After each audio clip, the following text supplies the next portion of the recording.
people are criticizing me to some degree for saying things to people that are obvious. Well, first of all, it's not like I didn't bloody well know they were obvious.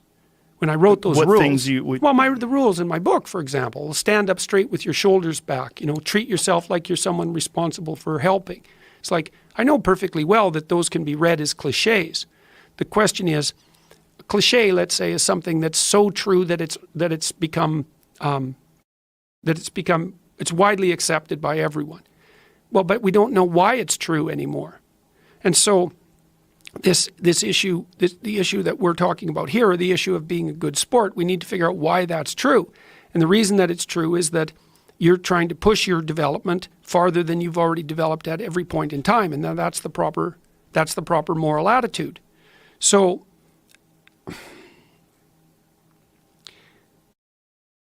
when you see an athletic performance where someone is pushing themselves beyond what they are, you see someone dramatizing the process of proper adaptation. It isn't the skill itself, it's the extension of the skill. And when you see someone acting like a bad sport, then they're sacrificing that. And so they're sacrificing the higher for the lower, and no one likes that. In the fights, it's got to be, see, the question is, that's the thing I can't quite figure out, is why that would be even exaggerated in a fight situation. And you said it's because the stakes are so high. Yeah, the consequences of victory or defeat, they're just so much greater.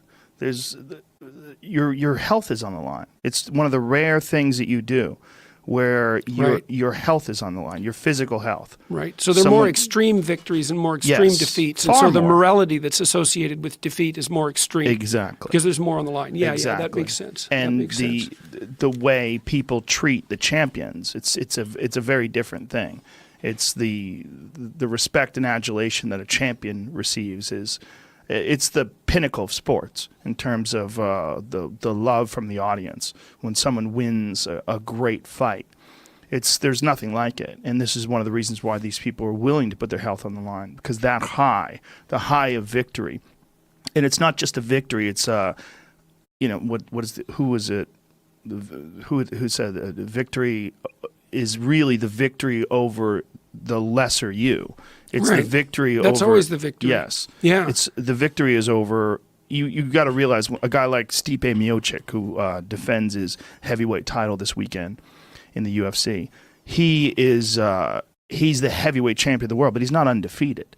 He lost in his career. He's lost a couple of times, and I'm sure he's lost wrestling matches and sparring sessions in the gym and all. He's a product of improvement. Right. He's a product of discipline and hard work and thinking and strategy and constantly improving upon his skills. And because of that, he's the baddest man on the planet. Okay, so in my book, Rule 4 is, this is 12, excuse me, this is from 12 Rules for Life. Rule 4 is, compare yourself to who you were yesterday, not to who someone else is today. Yes. Because you need to have a hierarchy of improvement. You need to be aiming for something, and that means you're going to be lesser than people who've already attained along that dimension. Yes. And that can give rise to envy. So the question is, who should you defeat in the final analysis? And the answer is, you should defeat your former self. You should be constantly trying to do that. And you're the right control for yourself too, because you're the one who's had all your advantages and disadvantages. And so if you want to compete fairly with someone, then you should be competing with you. And it is the case, and this is what we were talking about too with regards to the self-improvement of the fighter, is, well, if you're improving yourself, then what you are doing is competing with your lesser self. And then you might also ask, well, what is that lesser self? And that lesser self would be resentful and bitter and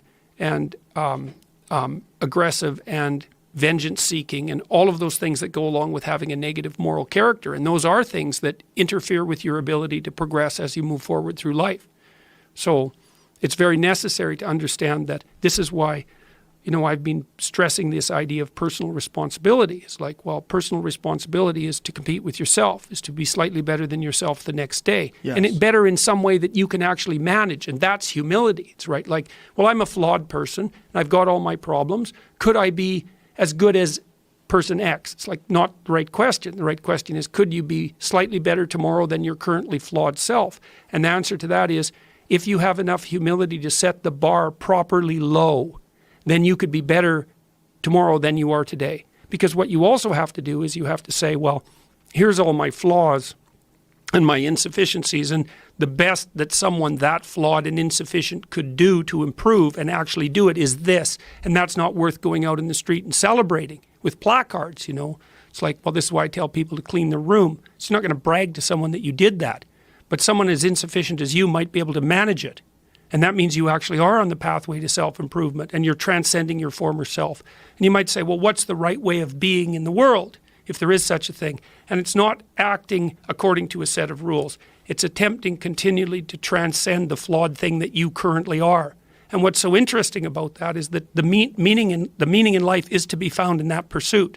So I've been laying that out in these discussions too, because I say, well, the fundamental issue is that life is tragic and difficult, very tragic and difficult for everyone.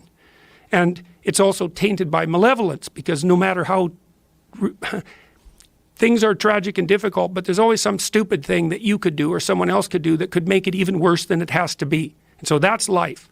And you need an antidote to that, because that can embitter you. Constant contact with that. Just the tragedy, but the tragedy combined with betrayal and malevolence, that makes it even worse, especially if it's self-induced. Okay, so you need something to set against that so you don't get bitter and resentful. Well, what do you set against that? Doing something worthwhile. By your own definition, say. You need some reason to get the hell out of bed on a terrible day because you've got something good to do. Well, what's the best thing you can do? Transcend your current wretched and miserable self. There's meaning to be found in that, and and that's a meaning that's associated with responsibility.